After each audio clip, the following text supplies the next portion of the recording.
But let's talk about the interview. Um, I'll suspend suspense and say most people I've talked to, in my own judgment, is it's not going to impact the race. She did well in some ways, I think, and poorly in others. I think if you're inclined to be critical of her, you'd say she was evasive.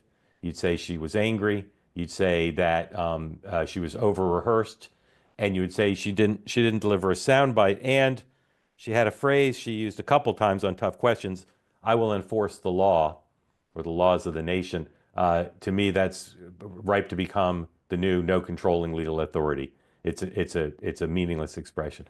We'll look at some of the moments in a moment. If you're inclined to say she did well, I think she was combative with Brett. She didn't let him, try to control the interview. She pushed back. I think she gave her best answer yet, although still for many inexplicably weak about how she's different than Joe Biden.